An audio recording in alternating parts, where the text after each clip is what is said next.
Assalamualaikum warahmatullahi wabarakatuh. Nama saya Billy Arorikta. Di sini saya akan mencoba untuk menganalisa pembanding letak tendon. Dimana yang pertama topiknya adalah tendon konsentris vs tendon eksentris. Nah, seperti kita tahu, tendon konsentris merupakan tendon yang dimana gaya prakerjanya atau gaya kerjanya terletak pas di garis netral. Akan tetapi pada saat tendon eksentris, gaya kerjanya diletakkan sedikit ke bawah dari garis netral. Nah, kemudian kita akan pasti bertanya, mana sih yang lebih efektif antara tendon eksentris dengan tendon konsentris? Jawabannya jelas adalah lebih efektif tendon eksentris.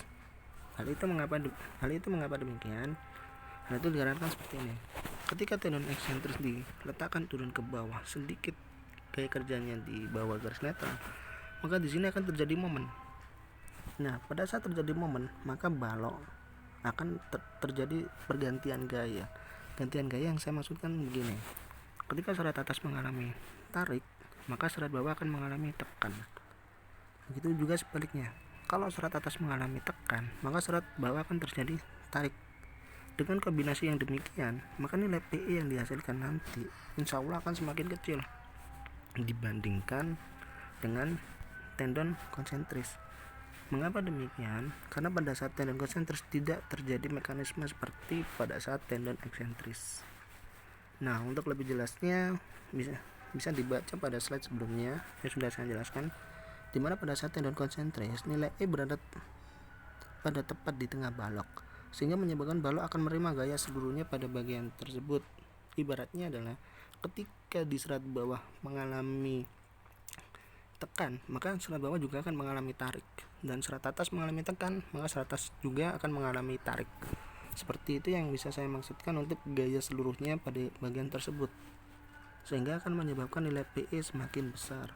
Nah, pada saat tendon eksentris, biasanya nilai E ditarik sedikit ke bawah dari titik pusatnya. Hal ini menyebabkan balok akan menerima gaya secara bergantian. Hal itu disebabkan adanya momen pada balok tersebut, sehingga bisa dipastikan nilai PE akan semakin kecil. Jadi kesimpulannya, tendon eksentris lebih baik daripada tendon konsentris. Nah, pembanding selanjutnya yaitu tendon eksentris vs tendon kurva eksentris. Nah, di sini sebenarnya ini sama tujuannya, yaitu mencari nilai E maksimumnya. Di sini gaya kerjanya itu sebenarnya ditarik ke bawah. Hal ini bertujuan agar menciptakan nilai E maksimum. Akan tetapi yang membedakan dengan tendon eksentris, E maksimum yang dihasilkan di sini itu berkat beban yang ada di atasnya, sehingga nilai P-nya tetap tepat berada di buhulnya atau tepat berada di garis netralnya. Nah, dengan demikian, karena nilai E-nya maksimum, bisa dipastikan nilai PE dari tendon kurva eksentris akan lebih kecil daripada tendon eksentris. Nah, pertanyaannya adalah bagaimana dengan gaya kerjanya? Nah, di mana gaya kerjanya? Ketika di sini adalah mengalami tarik, maka besarnya juga sama. Di sini juga akan mengalami tekan. Begitu juga sebaliknya. Ketika tekan di sini, maka akan sama dengan tarik yang berada di sini. Ibaratnya samalah, sepanjang ini tekan dan tariknya adalah sama. Kita bisa baca di slide selanjutnya, yaitu tendon kurva eksentris merupakan tendon yang dimana nilai P ditempatkan tepat pada kedua ujung titik buhul. Hal ini akan menyebabkan tegangan tekan akibat prategang sama persis dengan tegangan tarik. Hal itu bisa terjadi karena tendon melengkung yang diakibatkan oleh pembebanan merata, sehingga bisa dikatakan tendon kurva eksentris lebih efisien daripada tendon konsentris. Nah, yang terakhir yaitu tendon kurva eksentris vs tendon eksternal eksentris. Sebenarnya tendon eksternal vs eksentris dengan tendon kurva eksentris prinsipnya itu sama. Yang membedakan adalah cuman dari segi biaya. Saya asumsikan seperti ini. Ketika tendon kurva eksentris ini sejauh 30 meter nih, maka ini 30 meter nih. Kan kalau biaya, dalam segi biaya kan bisa kita katakan mahal. Apalagi prategang kan baja 30 meter kan, waduh, mahal sekali tuh biayanya. Nah, maka dari itu dia kali dimana dengan Ketika ini panjangnya sekian, maka di sini diberi girder.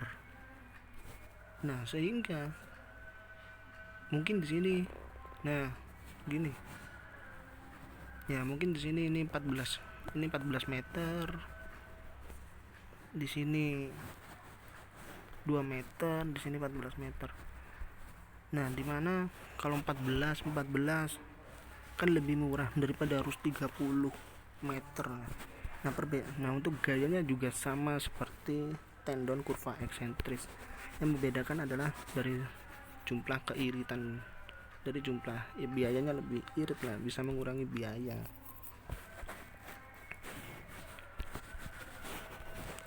Nah, saya jelaskan di slide selanjutnya, yaitu tendon eksternal eksentris sebenarnya memiliki konsep yang sama dengan tendon kurva eksentris. Yang membedakan dari keduanya adalah dari segi efektivitas biayanya saja, sehingga dapat disimpulkan bahwa tendon eksternal eksentris lebih efisien daripada tendon kurva eksentris. Nah, dengan demikian dari keempat ini tadi, kalau seandainya kita mendesain nanti, ya kita lihat kondisinya dulu. Kita tidak bisa untuk langsung menjudge tendon eksternal eksentris. Kita lihat kebutuhan dulu. Tapi kalau bisa ya pakai tendon eksternal eksentris. Nah, kemudian kita lanjut lagi ke pembahasan soal hasil latihan, dimana ya udah disebutkan 0 cm di bawah titik berat atau di tengah pas presisi itu 141, 566, 477, dimana kita bisa melihat kalau seandainya semakin ke bawah juga semakin kecil, yang sudah saya jelaskan sebelumnya. Jadi penjelasan yang saya jelaskan sebelumnya itu benar, jadi kalau bisa dikatakan benar lah. Jadi seandainya kalau semakin ke bawah itu semakin kecil dan itu semakin bagus.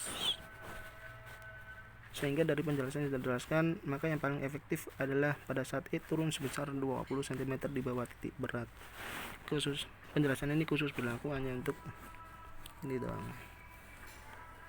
Nah, selain itu, kalau masalah efektif, kalau menurut saya kita bisa lihat aja dari angkanya. Nah, kalau saya lihat 350 kg, ngapain harus 141? Kalau 47 aja udah oke. Nah, saya sih lebih seperti itu. Jadi kesimpulannya adalah semakin ke bawah itu semakin bagus. Tapi kita harus sesuaikan dulu juga. Kan juga ada parameternya, oke atau enggak oke-nya di situ. Nah, sekian dari penjelasan saya. Semoga yang mendengarkan dan melihatnya bisa paham dan mudeng. Wassalamualaikum warahmatullahi wabarakatuh.